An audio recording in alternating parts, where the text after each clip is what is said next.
Kasako Media, tunaangazia maisha, tunaandika kesho. Lengo la kuja hapa uwanja wa Uhuru leo ni kuja kuangalia utayari wa uwanja wa Uhuru. Tunatambua kwamba tuna matukio makubwa ya Simba Day tarehe 8 na Yanga Day itafuatiwa baada ya siku moja hapa katika uwanja wa Uhuru. Kwa hiyo kuna kazi ambazo tulikuwa tunakimbizana na mkandarasi kwa ajili ya kuhakikisha zinakamilika, na hasa ni kwenye ukamilishaji wa maliwato za vyumba vya kubadilishia nguo wachezaji. Huko ndiko ambako kazi ilikuwa imesubiri, kwa sababu kulikuwa na mpango wa upanuzi mkubwa wa eneo la jengo kuu la uwanja, lakini hatimaye tumekubaliana kwamba tutavitumia vile vyoo.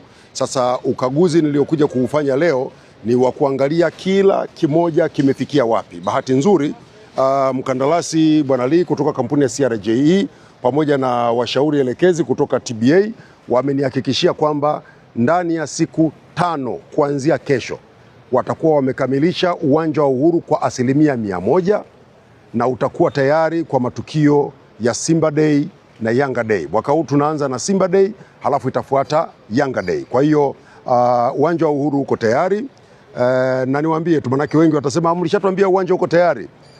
Mara ya kwanza tulikuwa tumeamua kwamba tungetumia vyoo vya temporary vya muda mfupi, lakini baadaye tukaona kumbe tunaweza tukakimbizana na hivi vya kudumu tukavikamilisha, na bahati nzuri leo nimekuta kazi imefika zaidi ya 90%. Nadhani ndani ya siku 3-4 watakuwa wamekamilisha kila kitu na uwanja utakuwa tayari. Katika shamba la bibi hili, uwanja wa Uhuru, safari hii watu wakija hapa watakaa kwenye viti, sio kwenye zege. Wakija hapa shamba la bibi, kama Simba Day inaanza mchana inamalizika usiku, watakuta taa, tumeshaziweka taa. Wakija hapa shamba la bibi, uwanja wa Uhuru, walikuwa wana shida ya kwenda kwenye vyoo vyenye hali mbaya, watakuja kukutana na vyoo vipya kabisa vya mashabiki. Hivi vyoo ninavyozungumza ni vyoo vya vyumba vya kubadilishia nguo wachezaji, sio vyoo vya mashabiki. Vyoo vya mashabiki vilikamilika tangu mwezi wa 9 mwaka jana, mwaka 2025. Tulikuwa tumebakiza eneo moja tu la vyoo vya vyumba vya kubadilishia nguo wachezaji, lakini bahati nzuri ni kwamba kazi inakwenda vizuri, kila kitu kiko sawa.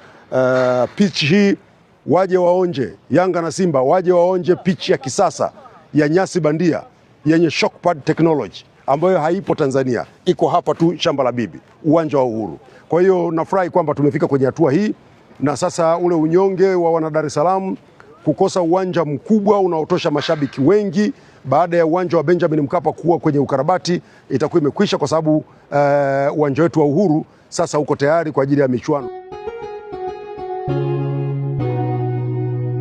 Kasako Media, tunaangazia maisha, tunaandika kesho.